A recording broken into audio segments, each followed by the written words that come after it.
நாம் வந்து மாப்பிள்ளை வீடு பார்க்க போகிறப்ப மாப்பிள்ளை வந்து என்ன பண்ணுவோன்னா பொண்ணு வீட்டுக்கு தான் போவோம். பொண்ணு வீட்டிலேருந்து மாப்பிள்ளை வீட்டுக்கு வர மாட்டாங்க.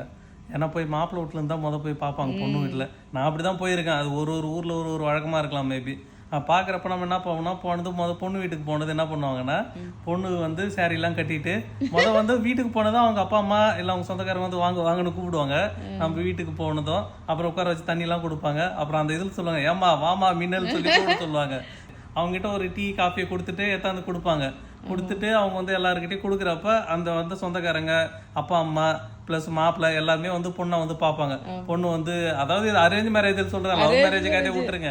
அரேஞ்ச் மேரேஜில் அப்போ பொண்ணை பார்ப்பாங்க. பொண்ணு நல்லா ஹைட் ஆகுதா வெயிட் ஆகுதா. அந்த காலத்தில் பாடலாம் சொல்லுவாங்க. இப்போலாம் யாரும் பாட சொல்லுவாங்க. அன்னைக்கு பார்த்தா மாப்பிள்ளை பாடுங்கிறாரு ஒரு வீட்டில்.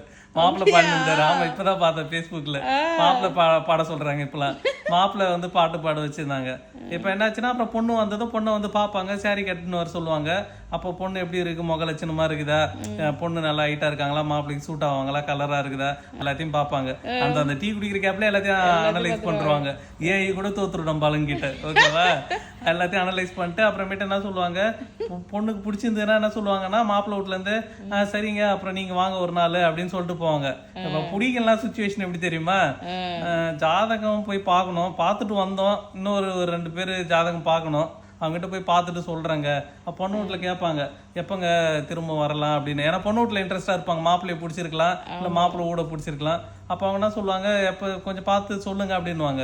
இவங்க என்ன பண்ணுவாங்க, போயிட்டு அடாது மூஞ்சி சரியில்லை, ஒன்றும் சரியில்லை, பொண்ணுக்கு முடியும் இல்லை, ஒன்றும் இல்லை அப்படின்னு சொல்லிட்டு மாப்பிள்ளையை வந்து மைண்டை மாற்றி விட்டு போயிடுவாங்க. அப்புறம் அவங்க அப்பா அம்மா அவங்களுக்கு பதில் சொல்லணும்ல. ஒரு சில பேர் ஃபோன் பண்ணால் ஃபோனை எடுக்க மாட்டாங்க, சுத்தமாக பிடிக்கலாம். ஒரு சில பேர் ஃபோன் பண்ணி இல்லைம்மா ஜாதகம் பார்த்தோம், ஜாதகம் செட் ஆகலன்னு சொல்லிட்டாங்கம்மா, நாங்கள் வேறு இடத்துல பார்த்துக்கிறோமான்னு சொல்லிட்டு வச்சிருவாங்க. ஒரு சில பேர் அதையும் சொல்ல மாட்டாங்க, வேற ஏதாவது ஒரு ரீசன் சொல்லி விட்டு போவாங்க. இது கூட பரவாயில்ல, பொண்ணு விட்ட பார்த்துட்டு வந்ததுக்கப்புறம் அங்கே 4 இடத்துல விசாரிப்பாங்க. டீ குடிக்கிற இடத்துல, பூ வாங்குற இடத்துல, கடையில் எங்கன்னா. இவங்க கூட தான்மா அந்த 3வது வீடு இருக்குது இல்லை, சிவப்பு கலர் பெயிண்ட் வச்சுக்கிறாங்கல்ல, அவங்ககிட்ட பொண்ணு பார்த்தோம், பொண்ணு நல்ல பொண்ணான்னு கேட்பாங்க. அவங்க அப்படியே புட்டு வைப்பாங்க. அவங்க வீட்டில் 3 பொண்ணு இருக்குதா, 3 பொண்ணு இருக்குது, நடுவில் இருக்குது, இப்போ சரியான வாயாடிங்க, அதை மட்டும் கல்யாணம் பண்ணாதீங்க, பொண்ணு நல்ல பொண்ணுன்னுவாங்க. ஆனால் பார்த்தா பொண்ணு கல்யாணம் ஆயிருக்கும், அதே நம்ம கட்டின்னு வர முடியாது. 2வது பொண்ணு சொல்லுவாங்க சரியான வாயாடிமா அது அப்படின்ட்டு அப்படின்னு சொல்லுவாங்க. ஒரு சில பேர் வாயாடியா இருந்தா கூட சொல்லவும் மாட்டாங்க. அது மாதிரி நல்ல மனுஷங்களும் இருப்பாங்க. சரிம்மா பொண்ணு கொஞ்சம் வாய் பேசுவோம் ஆனா நல்ல பொண்ணு அப்படின்னு சொல்லுவாங்க. இது மாதிரிதான். அதே மாதிரி இப்ப மாப்பிள்ளை வீட்டுல வந்து பார்த்துட்டு பொண்ணு வீட்டுல இருந்து வருவாங்க. வந்து எல்லாத்தையும் பார்த்துட்டு அவங்களுக்கு வந்து மாப்பிள்ளை வீடு பிடிச்சிச்சுன்னா சரி நீங்க சொல்லுங்கன்னு சொல்லிட்டு இவங்க வருவாங்க. ஒரு சில பேர் பொண்ணு வீட்டுல இருந்து வந்து மாப்பிள்ளை வீட்டை பார்த்துட்டு மாப்பிள்ளை வீட்டை பிடிக்காது. ஒண்ணு வந்து ஊர் பிடிக்காது, வசதி பிடிக்காது, எங்க ஊர் மாதிரி. அது மாதிரி வந்து அவங்களோட சொந்தக்கார பிடிக்காது, இல்லைன்னா அப்பா அம்மா கவர்மெண்ட் வேலை இருக்க மாட்டாங்க. பொண்ணு வீட்டுல போயிட்டு என்ன பண்ணுவாங்க, பதில் சொல்லுவாங்க, மாப்பிள்ளை வீட்டுல உட்கார்ந்து இருப்பாங்க. ஜாதகத்தை சொல்லியே பாதி பேரை வந்து வாழ்க்கை நாசம் பண்ணி இருப்பாங்க. இது வரைக்கும் எனக்கு தெரிஞ்சு இது 37 வயசுல அவ்வளோ பேர் வாழ்க்கை நாசம் பண்ணியிருப்பாங்க. ஆனா வந்து பொண்ணு இப்ப இதே வந்து மாப்பிள்ளை வீட்டுல ஒரு 100 கோடி சொத்து வச்சுக்கிறாரு, பொண்ணு வீட்டுல ஒரு 200 கோடி சொத்துக்குன்னா பொண்ணுக்கு மூஞ்சி இல்லாம பரவாயில்ல கல்யாணம் பண்ணி வந்துருவாங்க. அது மாதிரி கேரக்டர் எவ்வளவு இருக்கிறாங்க. இதெல்லாம் நான் ஜென்ரலா சொல்றேன். ஓகேங்களா, இது வந்து எதுக்கு சொல்றேன்னா, இப்ப பொண்ணு வீட்டுல வந்து நல்லா வசதியா இருந்தாங்கன்னா பையன் வீட்டை கொஞ்சம் யோசிப்பாங்க. பையன் வீட்டில் வசதியாக இருந்தாங்கன்னா பொண்ணு வீட்டை பற்றி கொஞ்சம் யோசிப்பாங்க. என்னடா ஒன்றும் வசதி இல்லை, அங்கே போய் என்னடா பண்ண போகிற. அதே மாதிரி என்ன சொல்லுவாங்க, 2 பொட்டை புள்ளைய பெற்று வச்சுக்கிறான் அப்படின்னு சொல்லுவாங்க ஊரில். அப்புறம் வந்து இப்போ அதெல்லாம் மாறி போச்சு. நிறைய இருக்குது, 2 பொண்ணு தான் இருக்குது. ஒரு சில பேர் தேடி போய் கல்யாணம் பண்ணுவாங்க. புள்ள இல்லாத வீட்டுலாம் கல்யாணம் பண்ணுவாங்க. ஒரு சில பேர் என்ன சொத்து இருக்கும், சொத்து கோசன்ட்டு. இதெல்லாம் ஃபைனலாக எது டிசைட் பண்ணுதுன்னா, அதாவது பணம் தான் டிசைட் பண்ணுது. என்கிட்ட பணம் இருக்குதா, பொண்ணு அழகா இருக்குதா, அதுவா இருக்குதோ. இப்போ சப்போஸ் எக்ஸாம்பிள் சொல்றேன், பொண்ணோட அப்பா வந்து ஒரு எம்எல்ஏவோ எம்பியாவோ யாரோ இருக்கிறாங்கன்னா வச்சுங்களேன், இதெல்லாம் எதுவும் பார்க்க மாட்டாங்க. டே எம்எல்ஏ வீட்டுல பொண்ணு கட்டுறேன்னு போய் கட்டுன்னு வந்துருவாங்க. ஓகேங்களா, எக்ஸாம்பிள் சொல்றேன், இதெல்லாம் ஜாலியா.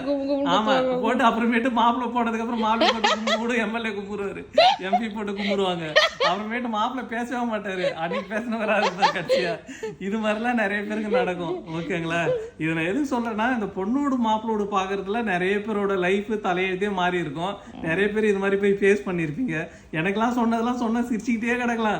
அவ்வளவு எல்லாரையும் வந்து பார்த்துட்டு எங்க சொந்தக்காரெல்லாம் பார்ப்பாங்க, என்ன ஒரு வேட்டி இப்படி தூக்கி கட்டின்னு போறாரு. ஆமா, அதெல்லாம் நோட் பண்ணுவாங்க. வேட்டி தூக்கி கட்டக்கூடாது. அதான் அவங்க பொண்ணு வீட்டுல மாப்பிள்ளை வீட்டுல வந்தாங்கன்னா வேட்டிலாம் இறக்கி விட்டு தான் நின்று இருப்பாங்க எல்லாருமே. அவங்க வேட்டி இப்படி தூக்கி கட்டின்னு இருக்க மாட்டாங்க. அது வந்து ஒரு மரியாதை கிடையாதுல்ல. சண்டைக்கு போறப்பதான் வேட்டி மடிச்சு கட்டின்னு இருப்பாங்கன்னுவாங்க. ஓகேவா, அதெல்லாம் கட்ட மாட்டாங்க. வேட்டிலாம் கொஞ்சம் இறக்கி விட்டு இருப்பாங்க. அதெல்லாம் பாப்பாங்கன்ற நானு, அதெல்லாம் நோட் பண்றாங்க பொண்ணோடு மாப்பிளோடு பாக்குறப்ப. ஸோ ஓகே மக்களே, நான் இது எதுக்கு சொல்றேன்னா, நிறைய பேர் வந்து பொண்ணு வந்து ஒரு டைமை பார்த்துட்டு கல்யாணம் ஆயிருக்கும், மாப்பிள்ளைக்கு ஒரு டைம் போய் ஒரே ஒரு பொண்ணை பார்த்துட்டு கல்யாணம் பண்ணிட்டு வந்திருப்பாங்க. ஆனா ஒரு சில பேருக்கு அப்படி அமையாது. 10 பேர் ஒரு சில பேர்லாம் கல்யாண வாழ்க்கைய என்ன சொல்றது வெறுத்துருவாங்க. ஆனா போட அந்த பொண்ணோட மாப்பிள்ளோட வேணாண்டா சாமி, எனக்கு கல்யாணமே வேணாம்லாம் சொல்லியிருக்காங்க நிறைய பேர். ஏன்னா வந்து பாப்பானுக்கு எதனா ஒரு குறைய சொல்லிட்டு போவாங்க. ஒரு சில பேருக்கு இந்த செவ்வாய் தோஷம்னுவாங்க. செவ்வாய் தோஷங்கிற பொண்ணை கல்யாணமே பண்ண மாட்டாங்க.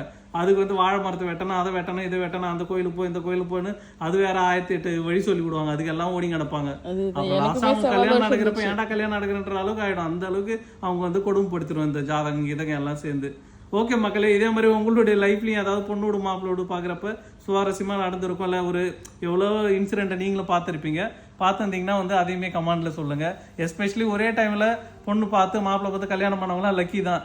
நிறைய பொண்ணோடு மாப்பிளோடு பார்த்தாங்கன்னா உண்மையாலுமே அவங்களுக்குலாம் கஷ்டம் தான்.